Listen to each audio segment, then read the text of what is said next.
তোরা আমাকে কিছু বলতে দিছ? তোরা তো নিজেরাই বকবক করতেছস। মানে তার মানে তুই এই লোকটার আগে থেকে চিনতি? এরকম লোকের সাথে তোর পরিচিত? খালি কথা বেচায়। কথা পেঁচান মানে আপনি মিয়া কথা পেঁচান? আপনি কি জানেন ওর সাথে আমার কি সম্পর্ক? এই তুমি চুপ করে আছো কেন? তুমি বলো যে তোমার সাথে আমার কি সম্পর্ক।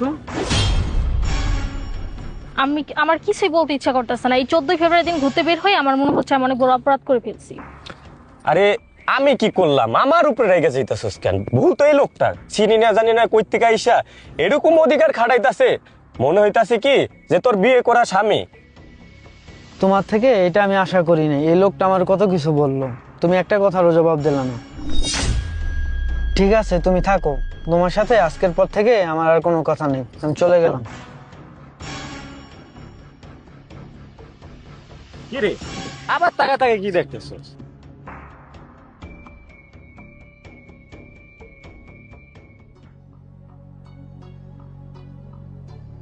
কিরে বন্ধু, তুই এই জায়গায় একা একা মন খারাপ করে বসে আছো? ওদিকে দেখলাম তোর গার্লফ্রেন্ডে ওর ভাইয়ের সাথে ঘুরতাছে। কি তার মানে ওটা ওর ভাই? কে তুই চিনোস না? গার্লফ্রেন্ডের বাইরে চিনোস না? তা কি প্রেম করস? কিরে দৌড়ে আজকে আড্ডা দিবি না?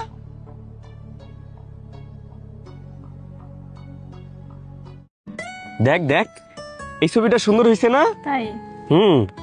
এই দেখ এই ছবিটাও। আমি বলছি না আজকে শাড়িতে তোর অনেক সুন্দর লাগতাছে। তাই, ধন্যবাদ। তুই তো ভাবতাছিস যে আমি তোর পাম দিতাছি। মিষ্টি, আরে ভাই আপনি আবারও আসছেন?